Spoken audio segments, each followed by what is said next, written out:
Hello दोस्तों, आप सभी का जीटीसी एकेडमी में स्वागत है। दोस्तों, अगर आप हमारे चैनल पर पहली बार विजिट कर रहे हैं तो चैनल को सब्सक्राइब करना ना भूलें और साथ ही साथ बेल आइकन को जरूर प्रेस करें, जिससे कि हमारी जितनी भी अपकमिंग वीडियोस होगी उन सभी का नोटिफिकेशन सबसे पहले आपको मिले। क्लास 10th की मैथ्स का चैप्टर 7 कोऑर्डिनेट ज्योमेट्री, इसकी एक्सरसाइज 7.1 प्रीवियस वीडियो में हमने कंप्लीट सॉल्व की है। अगर जिस किसी ने यह वीडियोस नहीं देखी हैं तो आपको इन सभी वीडियोस का लिंक डिस्क्रिप्शन में मिल जाएगा। आज हम स्टार्ट करने वाले हैं एक्सरसाइज 7.2 और सबसे ध्यान देने वाली बात क्या है कि इस एक्सरसाइज में हम दो फॉर्मूले अप्लाई करेंगे। एक तो अप्लाई करने वाले हैं सेक्शन फॉर्मूला और दूसरा मिड पॉइंट फॉर्मूला। दो फॉर्मूले हमारे इसमें अप्लाई होंगे और सिंपल तरीके से हम इसको सॉल्व करने वाले हैं और मजेदार तरीके से हम सॉल्व करेंगे। अगर आपको कोई डाउट रहेगा तो आप कमेंट में पूछ सकते हैं। वैसे तो आपके सारे डाउट क्लियर हो जाएंगे, इतने अच्छे तरीके से आपको समझाया जाएगा और बोर्ड एग्जाम में आप इस टाइप के क्वेश्चनों को आंख बंद कर करके सॉल्व कर सकते हैं। तो चलिए स्टार्ट करते हैं exercise 7.2। So let's begin it. Exercise 7.2 का जो क्वेश्चन नंबर फर्स्ट है हमारे पास, find the coordinate of the point which divides the join of -17 and 4-3 in the ratio 2:3।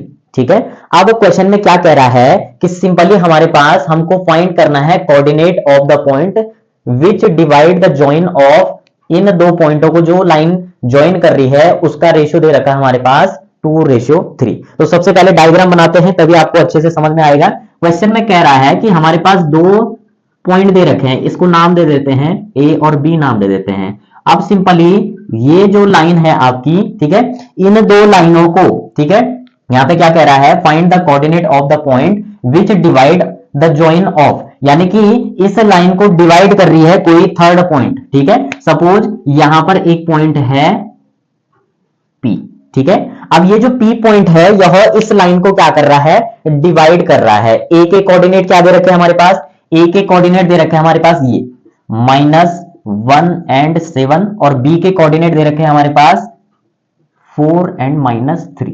ठीक है, अब यहां पर ये जो मिड पॉइंट है आपका, सिंपली यहां पर क्या कह रहा है कि इसका दे रखा है हमारे पास रेशियो। क्या दे रखा है रेशियो इस पॉइंट का, 2:3, यानी कि x और y की वैल्यू हमारे पास इस टाइप से दे रखी है। अब यहां पर सबसे पहले हमारे पास जो सेक्शन का फॉर्मूला होता है वो क्या होता है, सबसे पहले उसको नोट डाउन करेंगे। तो यहां पर जो सेक्शन फॉर्मूला होता है हमारे पास वो होता है m1x2, m1 के साथ x2 की मल्टीप्लाई होती है और दूसरा हमारे पास क्या आ जाएगा, प्लस m2x1। ठीक है, एक तो ये बनेगा, दूसरा आ जाएगा m1 प्लस m2। ठीक है, दूसरा हमारे y कोऑर्डिनेट के लिए क्या आ जाएगा, सिंपली y के लिए, ये x जो हमारे कोऑर्डिनेट है x के उसके लिए है और y कोऑर्डिनेट के लिए होगा m1 y2 plus m2 y1 upon यहां पर m1 m2। ठीक है, यहां बीच में प्लस है।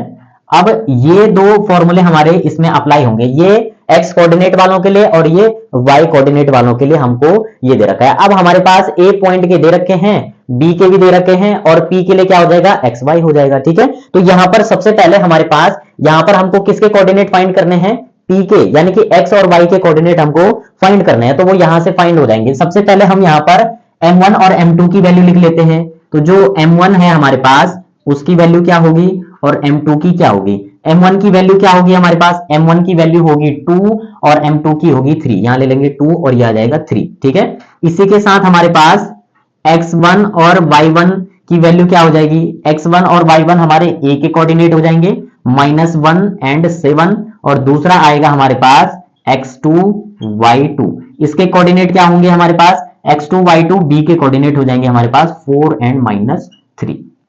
अब ये सारी वैल्यू हमारे पास आ चुकी है। हम क्या कर सकते हैं, इस फॉर्मूले में पुट करके हम क्या निकाल सकते हैं, x और y की वैल्यू फाइंड कर सकते हैं। तो यहां पर सबसे पहले हमें p के कोऑर्डिनेट निकालने हैं, x और y। p के कोऑर्डिनेट कैसे निकालेंगे, जब हम इस सेक्शन फॉर्मूले में इसको पुट करेंगे। तो यहां पर सॉल्यूशन लिख देते हैं। ठीक है, अब वैल्यू पुट करेंगे, m1 की वैल्यू कितनी है 2, तो 2 की मल्टीप्लाई होगी किसके साथ, x2 की वैल्यू के साथ। x2 कितना है 4, तो यहां आ जाएगा 4। ठीक है, प्लस m2 की वैल्यू है 3 और मल्टीप्लाई होगी x1 की वैल्यू के साथ, यानी कि -1। ठीक है, -1 आ जाएगा ये। अब जो है हमारे पास अपॉन में m1 की वैल्यू 2 और प्लस m2 की वैल्यू 3।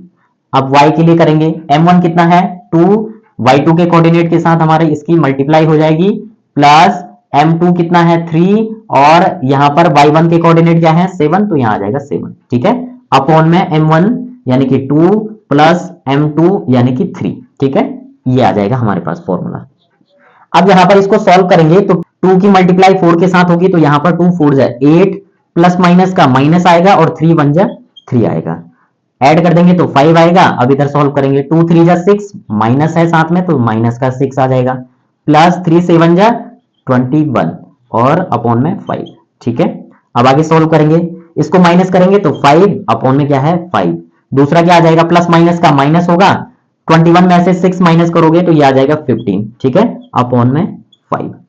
5 से ये कैंसिल होगा हमारा कितना टाइम, 5 3 जा 15 और 5 से 5 कैंसिल होगा 1 टाइम, यानी कि जो हमारा P के जो कोऑर्डिनेट आएंगे वो क्या आएंगे 1 एंड 3, ठीक है। तो ये होंगे किसके कोऑर्डिनेट, ये हो जाएंगे हमारे P के कोऑर्डिनेट, यही हमारा क्या हो जाएगा आंसर हो जाएगा। तो दोस्तों इस प्रकार से सिंपल सा क्वेश्चन था, बस आपको सेक्शन फॉर्मूला याद होना चाहिए और आपको पता होना चाहिए कि हमको फाइंड क्या करना है। हमको फाइंड करना था P के कोऑर्डिनेट x y के, तो x की वैल्यू कितनी होगी 1 और y की वैल्यू होगी 3, यानी कि फर्स्ट जो नंबर होता है वो हमेशा x का होता है, तो x की वैल्यू 1 और y सेकंड नंबर होता है तो y की वैल्यू आ जाएगी 3। तो इस टाइप से हमारे जो P के कोऑर्डिनेट आएंगे वो आएंगे 1 एंड 3।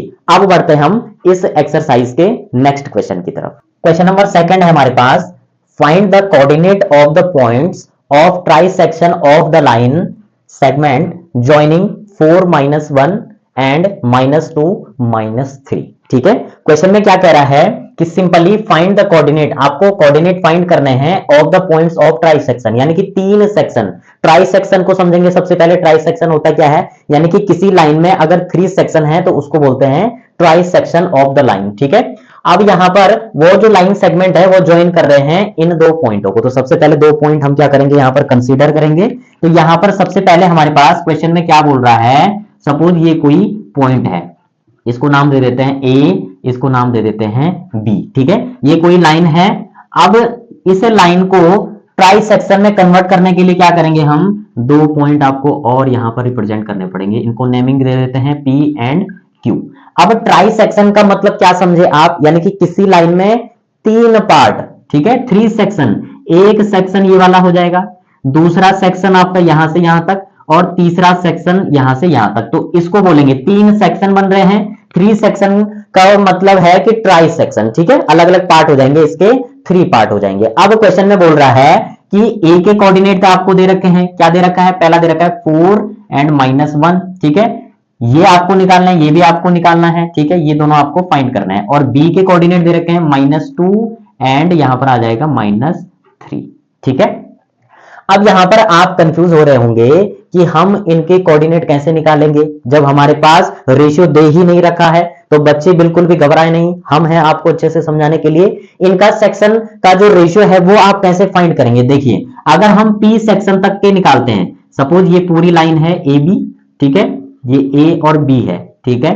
अब यहां पर आपको पी का निकालना है, पी के निकालने हैं, तो पी के क्या हो जाएंगे, अब यहां पर आप जब नोटिस करेंगे तो सिंपली रेशियो क्या बनेगा, आपको रेशियो लिखना है यहां पर, तो रेशियो क्या बनेगा, देखिए अगर इस वाले पार्ट का अगर आप रेशियो निकालोगे तो ये तो 1 पार्ट हो जाएगा, बचेगा कितना 2 पार्ट, तो यानी कि इधर क्या आ जाएगा 1, रेशियो कितने पार्ट है इस तरफ, वो है 2 पार्ट, ठीक है। तो रेशियो क्या बन जाएगा इसका 1 और 2, बाकी ए और बी के कोऑर्डिनेट आपके पास यहां पर मेंशन है क्वेश्चन में, ठीक है। तो अब हम क्या करेंगे, इसमें फॉर्मूला पुट करेंगे सेक्शन का और अपना सॉल्यूशन फाइंड करेंगे। तो सबसे पहले हमारे पास यहां पर फॉर्मूला क्या है, m1 x2 plus m2 x1 upon m1 plus m2, ठीक है। और y के लिए क्या हो जाएगा, m1 y2 plus m2 y1 upon m1 plus m2, ठीक है। ये हमारे पास सेक्शन फॉर्मूला है। अब यहां पर हमको वैल्यू अलग अलग लिखनी पड़ेगी, आपको हर एक क्वेश्चन में अलग अलग लिखनी है वैल्यू, ताकि आपको जब कैलकुलेशन करें आप तो कोई भी कंफ्यूजन क्रिएट ना हो। अगर आपने सबकी वैल्यू अलग अलग लिखी है तो आप इजीली क्या कर सकते हैं, फॉर्मूले में पुट कर सकते हैं। तो इसलिए आप अपनी हैबिट बनाएं कि सारी वैल्यू अलग अलग लिख लें, m1 की वैल्यू, m2 की वैल्यू। अब यहां पर m1 की वैल्यू क्या आ जाएगी 1 और m2 की वैल्यू क्या हो जाएगी 2, तो यह आ जाएगा 2, ठीक है। जो भी रेशियो में होता है, पहला नंबर m1 की वैल्यू होती है और दूसरा नंबर m2 की वैल्यू। ठीक है, अब यहां पर सबसे पहले हमको क्या लेना है, x1 और y1 की वैल्यू, तो ये a के कोऑर्डिनेट हो जाएंगे 4 और -1। दूसरा हमको लेना है x2 y2। ठीक है, अब यहां पर हमारे पास क्या आ जाएगा, सिंपली x2 y2 के लिए हमारे पास वैल्यू b के कोऑर्डिनेट -2 -3। ठीक है, अब यहां पर इसको सॉल्व करेंगे। अब यहां पर देखिए सबसे पहले हमारे पास क्या आ जाएगा, m1 की वैल्यू 1 x2 की वैल्यू के साथ मल्टीप्लाई, यानी कि x2 की वैल्यू कितनी है -2। ठीक है, प्लस m2 की वैल्यू 2 और यहां पर x1 की वैल्यू कितनी आ जाएगी 4। ठीक है, अपॉन में क्या आ जाएगा m1 plus m2, m1 plus m2। अब y के लिए क्या आ जाएगा, m1 की वैल्यू 1 और y2 की वैल्यू कितनी आ जाएगी -3। ठीक है, प्लस यहां पर m2 की वैल्यू 2 और y1 की वैल्यू कितनी आ जाएगी 1। ठीक है, अपॉन में क्या आ जाएगा m1 प्लस m2। ठीक है, अब इसको सॉल्व करेंगे तो क्या आएगा हमारे पास, देखिए जब इसको हम सॉल्व करेंगे तो 1 की मल्टीप्लाई 2 के साथ करेंगे तो 2, लेकिन माइनस का 2, यहां पर प्लस में है तो प्लस आ जाएगा 2 4 जा 8। ठीक है, इसको ऐड कर देंगे तो ये 3 आ जाएगा। अब इधर करेंगे 3 1 जा 3 हो जाएगा, यानी कि 1 3 जा 3, लेकिन माइनस का। ठीक है, अब यहां प्लस में है, यहां माइनस है, प्लस माइनस का -2 1 जा 2। ठीक है, अपॉन में कितना आ जाएगा, ये आ जाएगा 3। अब इसको सॉल्व करेंगे तो कितना आएगा, यहां पर प्लस माइनस का माइनस, 8 में से 2 माइनस करेंगे तो 6 अपॉन 3। दूसरा क्या आ जाएगा, यहां पर माइनस माइनस का प्लस और यहां पर क्या आ जाएगा, सिंपली 5 आ जाएगा और सिंबल माइनस का अपॉन में 3।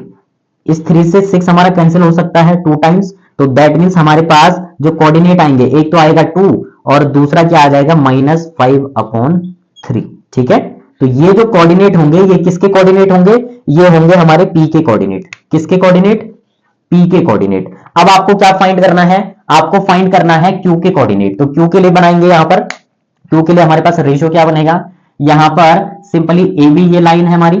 ठीक है, और इधर आपका क्या है, q है यहां पे। ठीक है, ये q हो जाएगा, इधर b इधर a हो जाएगा। अब q के लिए आप रेशियो देखेंगे तो q ये वाला है, q का पार्ट कितना है, यानी कि 1, और रेशियो q से पहले कितने पार्ट है, यानी कि कितने सेक्शन है, तो q से पहले सेक्शन है 2, तो ये आ जाएगा q के लिए रेशियो आ जाएगा आपका, q के कोऑर्डिनेट हो जाएंगे 2:1। ठीक है, अब इसी टाइप से आगे सॉल्व करेंगे। फॉर्मूला यहां पर आपको मेंशन कर रखा है, अब सीधे वैल्यू लिखेंगे। यहां पर m1 और m2 की वैल्यू कितनी हो जाएगी, इसके लिए ये हो जाएगा m1 की वैल्यू हो जाएगी हमारे पास 2 और m2 की वैल्यू हो जाएगी 1।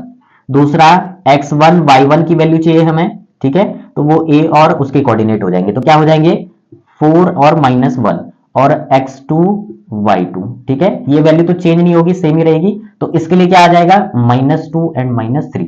अब फॉर्मूले में पुट करेंगे वैल्यू है, तो क्या आएंगे हमारे पास, सबसे पहले हमारे पास आएगा सिंपली हमको क्या निकालना है, q कोऑर्डिनेट, तो ये आ जाएगा हमारे पास q का।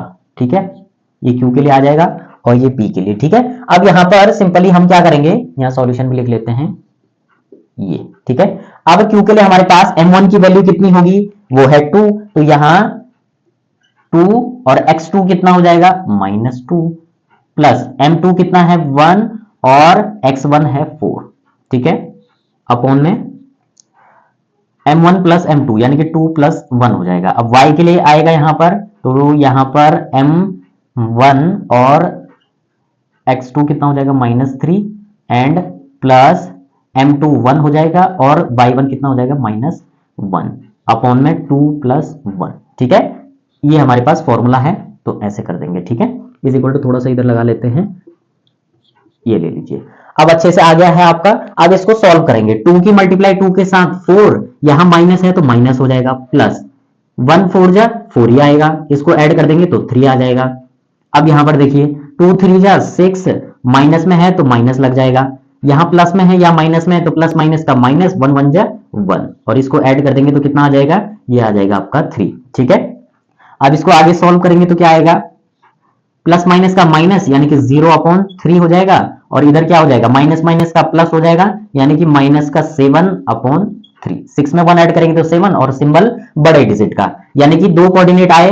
अब यहां पर इसको ध्यान से देखना, किसी भी नंबर को अगर जीरो के साथ या तो मल्टीप्लाई करने पे या डिवाइड करने पे उसकी वैल्यू क्या आती है, जीरो आती है। तो दैट मीन्स ये क्या हो जाएगा, आपका जीरो बन जाएगा और ये आपका -7/3।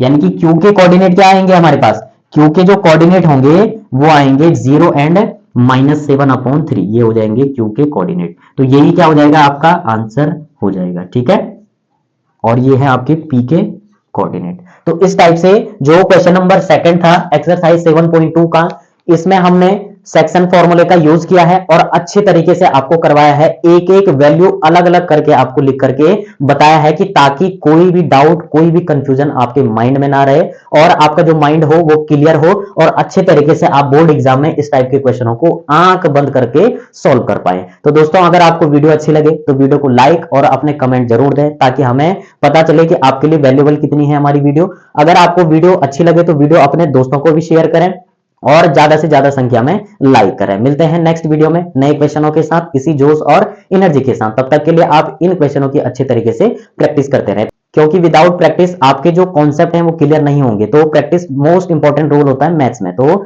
मिलते हैं नेक्स्ट वीडियो में, तब तक के लिए बाय बाय।